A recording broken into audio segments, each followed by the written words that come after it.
Johnny Carson never went silent.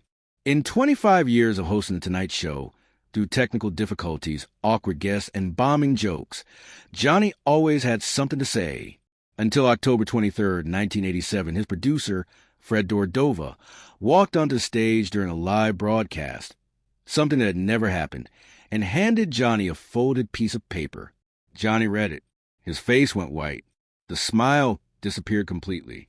For 11 seconds, he said nothing, just stared at the note. The audience started to worry. Ed McMahon stood up from his desk, and when Johnny finally spoke, his voice was shaking. "Ladies and gentlemen, I need to step away for a moment." He walked off stage, still holding the note, leaving 15 million viewers wondering what could possibly make Johnny Carson abandon his show. It was a Friday night at NBC Studio One in Burbank, California. The Tonight Show was taping the last episode before a weekend-long break. Johnny had been in a good mood all evening. The monologue had killed. The first guest, actress Goldie Hawn, had been charming and funny. Now Johnny was settling in for the second segment, ready to introduce comedian Steve Martin. Fred Dordova sat in production booth monitoring everything as he always did. He'd been producing The Tonight Show since 1970. 17 years of working alongside Johnny Carson. He knew Johnny's rhythms, his preferences, his boundaries. One of those boundaries was sacred. Never interrupt during taping unless someone is dying. The phone in the production booth rang. Fred's assistant answered it, listened for a moment, then covered the receiver with her hand. Her face had gone pale. "Fred, it's Johnny's ex-wife, Joanne. She says it's urgent about Ricky." Fred's stomach dropped. Ricky Carson was Johnny's middle son, 39 years old, a photographer who'd struggled with the weight of being Johnny Carson's child. Fred took the phone. "Joanne, Fred, there's been an accident." Joanne's voice was shaking. Ricky was driving on the Pacific Coast Highway. His car went off the road. "They're taking him to UCLA Medical Center right now. I don't know how bad it is. They won't tell me anything over the phone. Johnny needs to know. He needs to get to the hospital." Fred looked through the glass at Johnny, who was laughing at something Goldie Hawn had just said. In about 30 seconds, Johnny's world was going to collapse. "I'll tell him," Fred said. "We'll get him there." Fred grabbed a piece of paper and wrote quickly, "Ricky car accident. Pacific Coast Highway, UCLA Medical Center. Need to go now." He folded it and stood up. His legs felt unsteady. In 17 years, he'd never walked onto that stage during taping, but there was no choice. The director saw Fred heading for the stage door. "Fred, what are you doing? We're live in 2 minutes." "I don't care," Fred said. "Keep rolling." Fred walked onto the stage. The audience saw him first and started murmuring. This wasn't normal. Johnny was in the middle of saying something to Goldie when he noticed the audience's attention shift.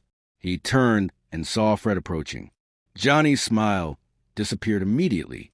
Fred de Cordova walking onto the stage during taping meant something catastrophic had happened. Johnny stood up, microphone still clipped to his jacket. "Fred," Johnny said, his voice already tight with worry. Fred didn't say anything. He just handed Johnny the folded paper. Their eyes met for a second, and Fred's expression told Johnny everything he needed to know. This was bad. Johnny opened the note with shaking hands. His eyes scanned the words once. Then again the color drained from his face. His mouth opened slightly, but no sound came out. The studio, which had been buzzing with confused audience chatter, went completely silent. 11 seconds. Johnny Carson stood there for 11 seconds without moving, without speaking, without acknowledging anything around him. The cameras were still rolling.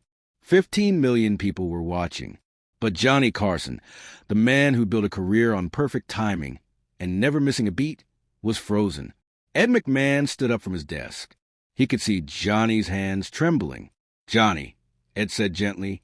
The sound of Ed's voice seemed to break whatever spell had frozen Johnny. He looked up from the note, first at Ed, then at the audience, then at the cameras. When he spoke, his voice was barely above a whisper. "Ladies and gentlemen, I need to step away for a moment." He unclipped his microphone, handed it to Fred, and walked off stage. No explanation, no joke to ease attention. He just left. The audience sat in stunned silence. Goldie Hawn had tears in her eyes, though she didn't know why. The director cut to commercial immediately, but backstage, chaos had erupted. Johnny was already pulling off his jacket, heading for the exit. Fred caught up with him. "I've got a car waiting. I'll drive you." "My son," Johnny said, his voice breaking. "Is he alive? Did Joanne say if he's alive?" She didn't know. "They're taking him to UCLA. That's all she could tell me." Johnny nodded, moving on autopilot. Ed McMahon appeared. "I'm coming with you, Ed." "You don't have to." "I'm coming with you," Ed said firmly. "You're not doing this alone."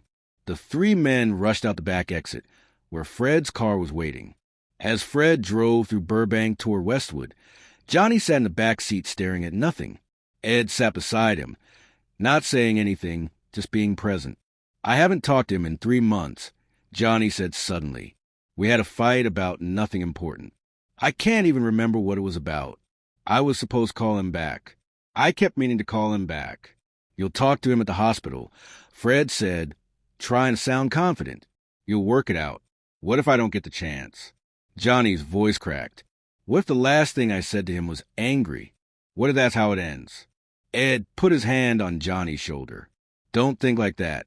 Not yet." The drive to UCLA Medical Center normally took 30 minutes.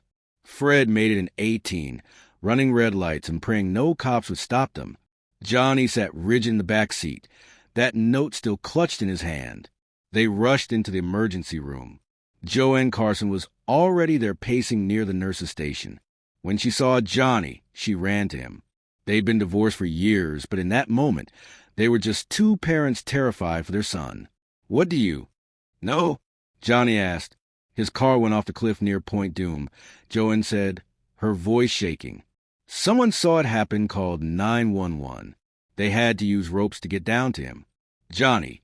The car rolled 3 times before it hit the rocks. Johnny's knees almost gave out. Ed grabbed his arm to steady him.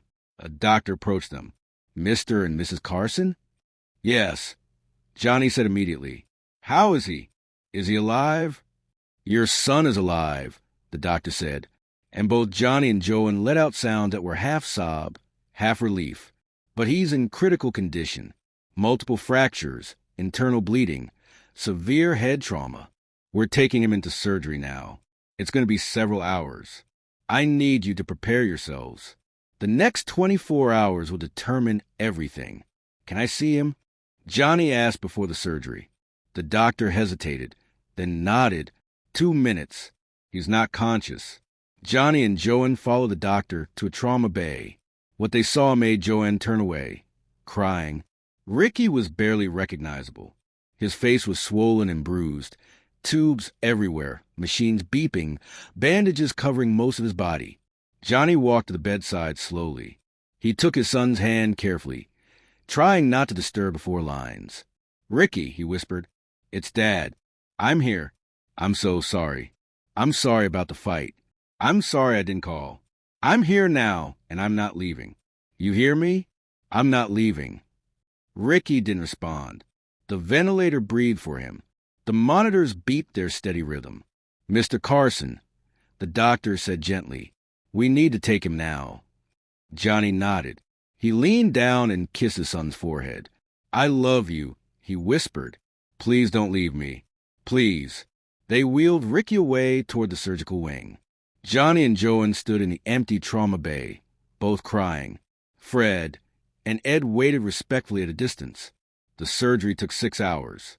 Johnny, Joanne, Fred, and Ed sat in the waiting room while the clock crawled forward. Johnny didn't speak much. He sat with his head in his hands, occasionally standing a pace, then sitting again. This was Johnny Carson, stripped of all performance, all control, all the carefully maintained image. This was just a father waiting to hear if his son would survive. Other people in the waiting room recognized him. A few asked for autographs, which Johnny politely declined. One woman came over and simply said, "I'm praying for your family." Johnny nodded, unable to speak. At 4:47 a.m., the surgeon finally emerged. Johnny was on his feet immediately. "How is he?" "He made it through surgery." The doctor said, "We repaired the internal bleeding. set the fractures. The head trauma is our biggest concern. There's significant swelling. We've induced a coma to give his brain time to heal. The next 48 hours are critical. But he could wake up? Johnny asked. He could be okay. It's possible. But Mr. Carson, you need to understand severity. Even if he wakes up, there could be permanent damage, cognitive issues, motor function problems. We won't know until the swelling goes down. Johnny nodded, processing this information. When can I see him? He's in ICU now. 2 visitors at a time, 10 minutes every hour. Johnny and Joanne went in first. Ricky looked even worse than before, if that was possible. More tubes, more machines, the ventilator still breathing for him. But he was alive. Johnny pulled a chair next to the bed and took Ricky's hand again. He sat there for the full 10 minutes, just holding his son's hand, not saying anything because there was nothing to say that mattered more than just being present. For the next 3 days, Johnny barely left the hospital. He led the Tonight Show for the entire week, something he'd only done a handful of times in 25 years. The network released a brief statement. Mr. Carson is dealing with a family emergency. The Tonight Show will air reruns this week. Rumors flew, of course. The tabloids ran wild with speculation, but Fred DeCordova kept a tight circle around the truth. Only a few trusted people knew that Ricky Carson was fighting for his life in UCLA Medical Center. On day 4, Ricky opened his eyes just for a moment, just long enough to see his father sitting beside the bed. Johnny was holding Ricky's hand, reading the newspaper out loud. Something, anything to fill the silence. Dad. Ricky's voice was barely audible, rough from the ventilator. Johnny dropped the newspaper. Ricky. Oh, God. Ricky, I'm here. I'm right here. What happened? You had an accident, but you're okay. You're going to be okay.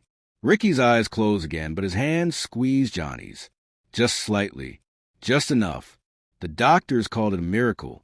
Against the odds, Ricky's brain swelling decreased. His cognitive function was intact.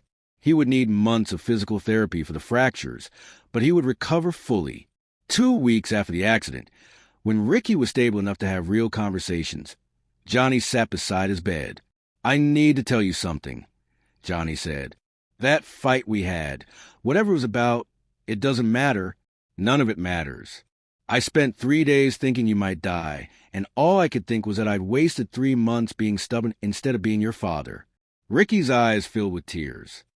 I'm sorry, too. I know I'm not easy. I know having Johnny Carson as a dad comes with expectations I can't meet. Stop, Johnny said firmly. The only expectation I have is that you live, that you're happy, that you know I love you. Everything else is just noise. I love you, too, Dad. They held each other carefully because of Ricky's injuries and cried.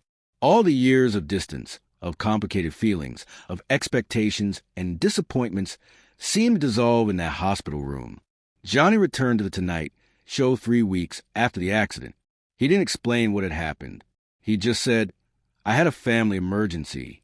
Everything's okay now. Thank you for your patience. But the people who were there that night, the audience who saw Fred walk on the stage, the crew who watched Johnny freeze for 11 seconds, the staff who saw him walk out without explanation, they understood that they'd witnessed something profound. They'd seen Johnny Carson lose his composure. They'd seen the moment when being a father became more important than being America's favorite host. Fred DeCordova never talked publicly about that night, but years later, in an interview, he said, I've produced thousands of television shows.